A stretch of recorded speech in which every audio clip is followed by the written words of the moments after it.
5th, 2022. I'm Joshua Claycamp, and this is The Observer, a reflection upon the news from a biblical perspective in order to help Christians understand how we need to think and feel about current events. Elections have consequences, as the old adage goes, and yesterday France conducted a major national election. Indeed, French President Emmannuel Macron won with a comfortable margin after a closely fought campaign over Marine Le Pen, who was running on behalf of the Rassemblement National Party. This result represents a success for the Republican front of voters, from left to right, who were committed to supporting the relatively unpopular Mr. Macron as a way of blocking the anti-immigrant, Eurocentric nationalism of Ms. Le Pen. This election has consequences, and we need to think carefully about these consequences.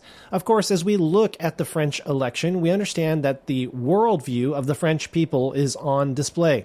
But we need to understand that this election had consequences for France that were particularly significant. Every major election in France has consequences that are more significant, in fact, than probably elections in the United States or even Canada, for that matter. As we're thinking about the government of France, we need to understand that the French Republic, as it is known, the Fifth Republic, is a far different form of government than what we experience here in Canada or what they have in the United States.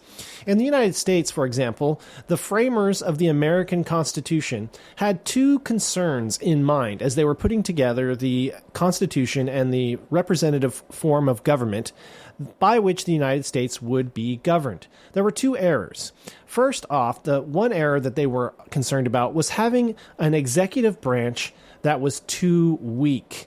The framers of the American Constitution were concerned that in electing an American president, that American president would lack the power or the authority to really hold the various competing states of the United States together. And so as they were thinking about how to compose these different branches of government, one of the things that they wanted to avoid was defining an American executive as a figurehead, somebody that was just there to be seen but really couldn't do anything. And so they wanted to entrust certain powers into the executive.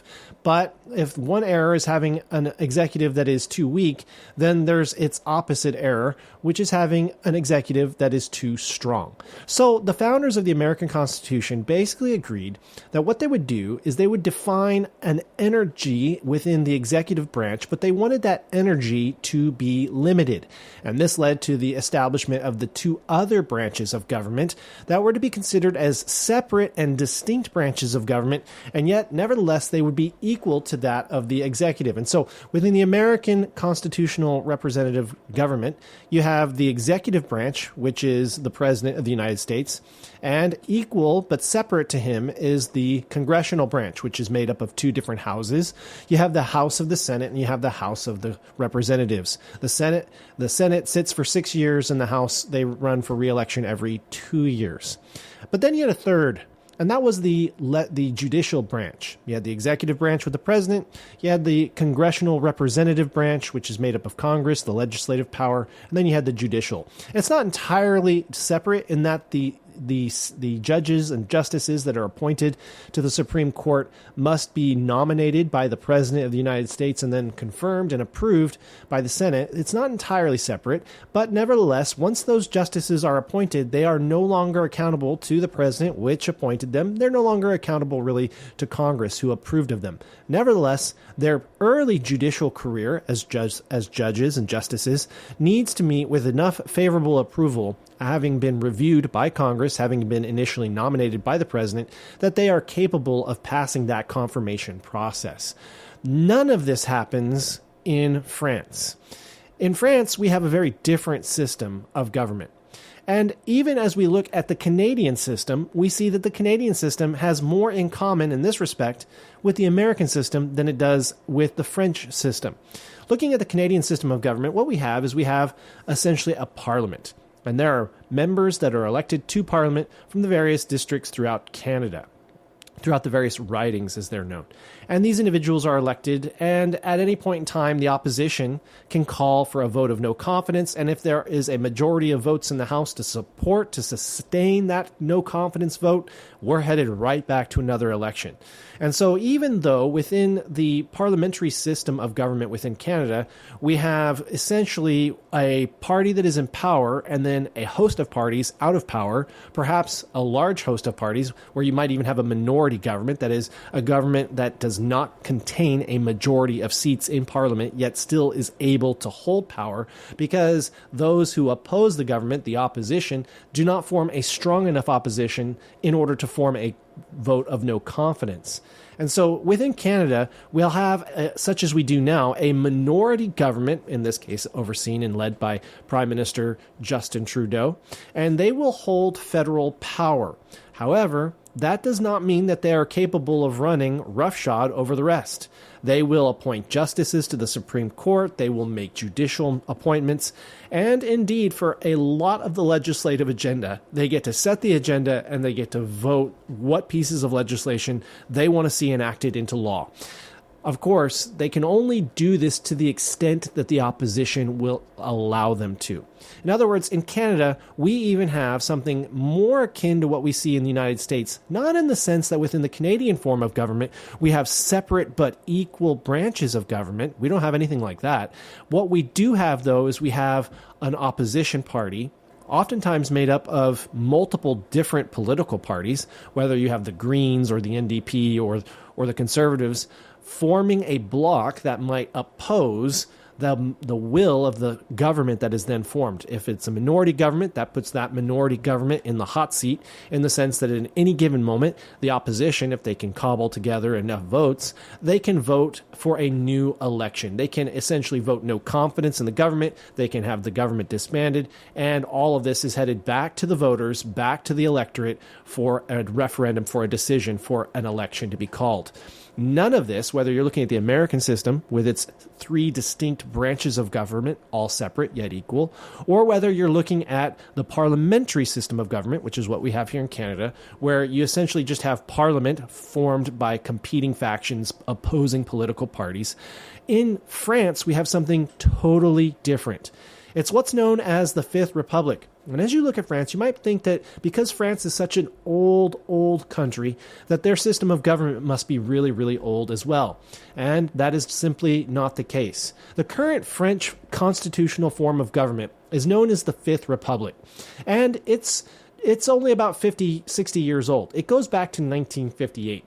France has actually had 5 different constitutional eras, 5 different constitutional forms of government, the First Republic dating back to 1792, and it really didn't last all that long. Then you jump all the way to 1848 for the Second Republic, and it only lasted for about 4 years, from 1848 to 1852. The Third Republic lasted from 1870 to 1940, which is to say that it has lasted longer than even the current Fifth Republic. The republic that fell after World War II came the Fourth Republic from 1946 to 1958, and that republic faced a constitutional failure, and that's when Charles de Gaulle, the famous general of World War II, and then the leader of France, called for France to reconstitute itself with a very clear Fifth Republic and a fifth constitution. And this fifth constitution basically created a government of experts that would be headed by an elected president who would be without the separation of powers that we see in the United States, or without even the loyal type of opposition that we see here in Canada. Which means, of course, that when it comes to national elections in France, well, the French are simply far more invested in this outcome than many Canadians are here in Canada. Because once you elect a president of France, he can run pretty well unopposed for 5 years doing just about anything that he wants to do. Which is to say that when the French hold an election, we see quite clearly, perhaps even more clearly and more transparently, what the predominant concerns and the driving worldview is at that time of the people of France. So as we look at this election in France, what is it that we see? The race revealed that there was a growing mainstream acceptance of Miss Le Pen's brand of patriotism or nationalism. She had vowed during the race to ban the wearing of the Islamic hijab in public, which was a measure that Mr. Macron had said was contrary to French universalism and, in Mr. Macron's opinion, would ignite a civil war. Additionally, Marine Le Pen promised a referendum on giving French nationals priority in terms of housing and job opportunities over immigrants. So as far as Ms. Le Pen was concerned, she is very concerned about those who are historically French, who are natively French, and she wanted to make sure that they were looked after first. Mr. Macron obviously looked at a globalistic picture, but the most important issue on the table concerned Russia's war against Ukraine. In the midst of this ongoing struggle, Marine Le Pen called for pulling France out of NATO's integrated military command while urging Western rapprochement with Mr. Putin. She wanted the West, and France in particular, to make peace with Putin and with Russia. That, of course, became a liability during the campaign as Mr. Macron sought to portray her as a Kremlin puppet, even going so far as to highlighting the millions that her party borrowed from a Russian bank. As polls remained tight following a first round of voting that sent the finalists back to a final runoff, which was decided yesterday, political leaders across the spectrum urged their supporters to back the incumbent as a barrage against Marine Le Pen. Former conservative president Nicolas Sarkozy threw his support behind Mr. Macron, who was once a socialist economy minister, and a leading environmentalist presidential candidate urged a strategic Macron vote, quote, without pleasure, but without hesitation, end quote. It was the third time in 20 years that the French have been called on to unite against a Le Pen presidency, and fewer have been willing every time. This election yesterday showed that there is a polarization happening within France. Although Emmanuel Macron walked away handily with 58% of the vote, Marine Le Pen and her party took 42% of the vote. And it must be remembered that Marine Le Pen took 42% on her own, whereas Emmanuel Macron required two other political parties in addition to his own in order to garner 58%. If we were to splice this out, in the initial election, Emmanuel Macron only took 24% of the vote. Not enough, not nearly enough to gain the presidency of France. But on her own, Marine Le Pen in the runoff took 42%. That ought to tell us something. Indeed, the worldview in France is shifting. And as we look at events with Russia, as we look at how France is responding, it is apparent that there are many within France who no longer think that it is necessary to stand up to Russia. But also, there are probably many within France who look at the immigration of Islamic immigrants from the Middle East and who are deeply concerned about the erosion of culture, of French culture and French values. And so as we look at this election that took place yesterday, there is a growing divide taking place within France. Elections have consequences, and one of the things we discover is that the elections that we're looking at here in France reveal a shifting worldview. But next, we come to an interesting story regarding Ukrainian Christians being at odds with Russian Christians. Indeed, when Russia invaded Ukraine on the 24th of February, perhaps without fully appreciating it, we understand at the current time that this action created a significant rift in the brotherhood. Indeed, you have brothers and sisters, cousins, in fact, not merely spiritual brothers and sisters, but even biological brothers and sisters who find them on opposite sides of that border that Ukraine shares with Russia. And this is of particular interest to us here in the West as we are evaluating the morality of Russian President Vladimir Putin's decision to invade Ukraine. Because as we look at this, we understand that Vladimir Putin's actions were categorically wrong in every respect. However, it is a conclusion that may not be shared by our brothers and sisters in Russia. Indeed, when Vladimir Putin invaded Russia on the 24th of February, just 2 days later, Alexei Novikov of the Land of Freedom Pentecostal Church in Moscow preached, "Honor the Tsar," quoting from 1 Peter 2:17. While Novikov's sermon was not explicitly pro-war, it was certainly pro-Russia. And Novikov went on in the course of that sermon to preach that once a lawfully elected president has committed troops to the battlefield, it is a Christian's duty to support them in obedience to the Word of God. Now, while Novikov preached this sermon on February the 26th, it was not universally accepted amongst all Russians. Just a month later, Mikhail Belyaev of the Source of Living Water Baptist Church in Voronezh, Russia, asked the question of his congregation, why are all the churches silent regarding Putin's invasion of Ukraine, end quote. And none of this is to address the Ukrainian position. Many Ukrainian evangelicals are fuming at their cross-border colleagues for failing to speak out and condemn the war.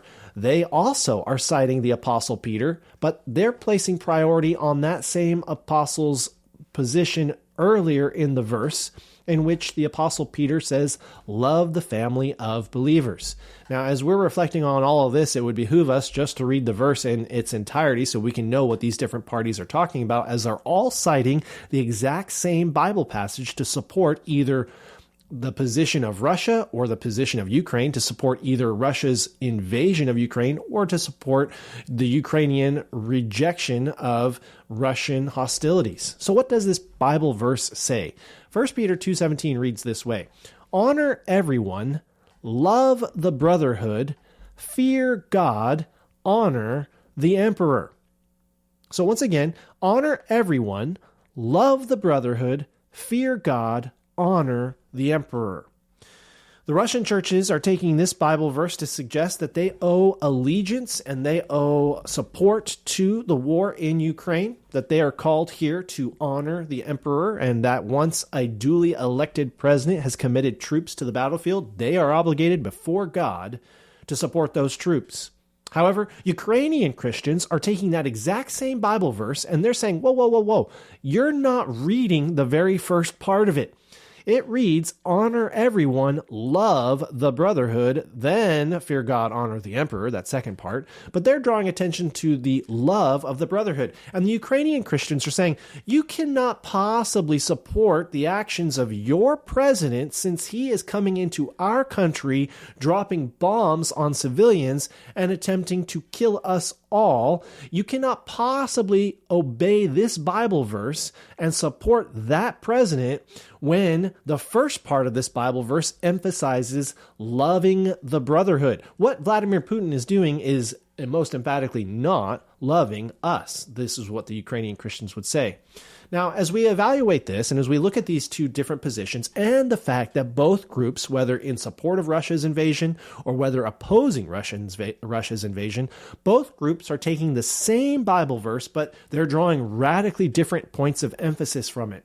As we evaluate this, it would behoove us to step back and to ponder the question, is it true that Vladimir Putin is entirely to blame for the massive amounts of loss of life and for all of the casualties and all of the atrocities that are happening in Ukraine right now? Or does the West bear some responsibility in this? And is Vladimir Putin simply responding to pressures from the expansion of the NATO alliance? Is he simply acting out of the best interests and the concerns of his country? This is a question that was raised in the French election that just happened yesterday. Marine Le Pen suggested that it was the result of the expansion of NATO that drove Putin to doing what he's doing, essentially making a poking the Russian bear argument. And so as we reflect on all this, we need to step back and ask ourselves as Christians, is it possible that we're evaluating this situation through Western lenses? Are we evaluating what's happening here through Western culture, Western values of democracy and diplomacy? And could it be the case that perhaps what Vladimir Putin is doing is morally justified? As we reflect on all of this, I am reminded of the Premier of France, Georges Clemenceau, who was the Premier of France from 1917 to 1920, those fateful years in which World War I came to an end. And musing on the origins of World War I, Georges Clemenceau said, we can say all kinds of things about the causes of the Great War of 1914, but one thing we can never say is that Belgium invaded Germany, end quote. Indeed, Germany invaded and attacked. And while it is possible that Belgium contributed to all manner of irritations and tensions that ultimately led to Germany invading, it is still and ultimately the case that while we can say all kinds of things about the causes of that great war, those things, those circumstances which led to the commencement of hostilities in 1914, while we can reflect and say all kinds of things about the causes of that war, one thing that we will never be able to say is that Belgium invaded Germany. Which is to say, ultimately, the aggressor here was that Germany was the one that made the decision to invade and to go to war against her neighboring countries. Indeed, the question of causality, of course, is this backdrop with which we need to wrestle. What do the scriptures say about all of this? We all recognize that we live in a world that is plagued by all kinds of circumstances and all kinds of temptations, and that as we walk through this world, we cannot help but succumbing to those temptations, and we cannot help but noticing the overwhelming power that certain circumstances exert upon us. But does that mean that we're ultimately not responsible for the decisions that we make to sin? We should go back to the garden, Genesis. Adam, when he was confronted by God about his decision to sin, tried blaming Eve. And surely she was at fault. But that doesn't necessarily mean that Adam was off the hook. And indeed, God punished Adam. Adam suffered the consequences. When God turned his attention to Eve, well, she pointed to the serpent. And, of course, God did indeed punish that crafty snake, but he also punished the woman. And as we look at other characters within the Bible, who can deny that Moses was pushed to the limit by the daily drip, drip, dripping of Israelite recalcitrance when he struck the rock rather than obeying God's explicit command to speak to the rock in Deuteronomy? But even though he struck the rock, and even though the scriptures acknowledge that he was driven to a point of absolute irritation by the stubborn recalcitrance of the people he was attempting to lead into the promised land, Numbers chapter 20 and verse 12 makes it clear that Moses was still very much so at fault. In fact, because he struck the rock rather than speaking to it, God denied Moses the privilege and the blessing of entering into the promised land. In fact, look at the care with which the Spirit phrases it in Psalm 106, verses 32 to 33. They, referencing the Israelites, angered him, Moses, they angered him at the waters of Meribah, and it went ill with Moses on their account. For they made his spirit bitter, and he spoke rashly with his lips. Human reason always wants a less ambiguous verdict. We're looking, of course, for a clear-cut acquittal of one party and the absolute condemnation of the other. But we're rarely given that satisfaction within the Scriptures. The Scriptures absolutely point to the fact that we live in a very complicated and complex world. And indeed, God acknowledges that there are pressures and temptations which play a role in all of our decisions. Jesus teaches in Luke chapter 17, verses 1 to 2, temptations to sin are sure to come, but woe to the one through whom they come. Indeed, it would have been better for him if a millstone were hung around his neck and he were cast into the sea than that he should cause one of these little ones who believes in me to sin.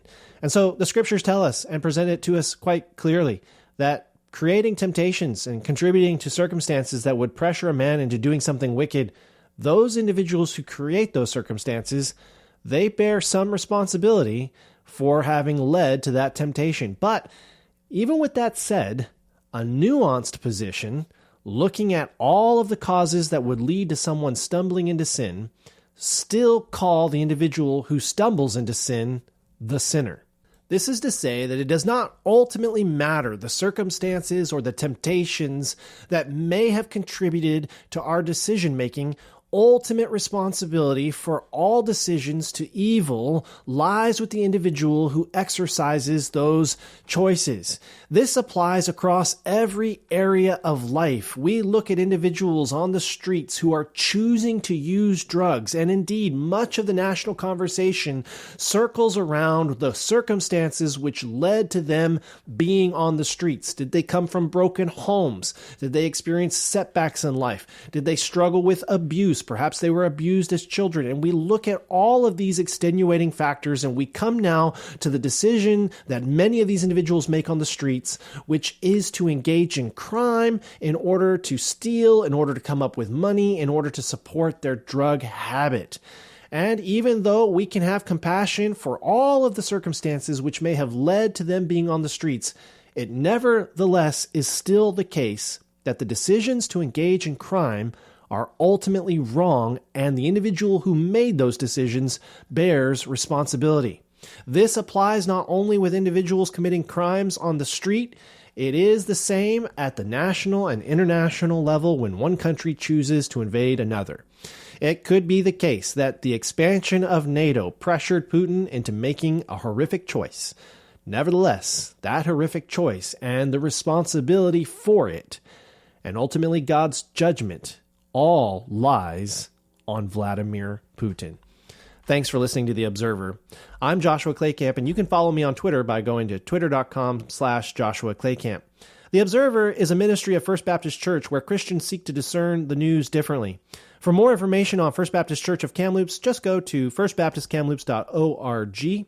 Or for more information on First Baptist Classical Academy, a private school where students are educated according to a Christian worldview, just go to firstbaptistclassical.org. And I'll see you again tomorrow for more of The Observer.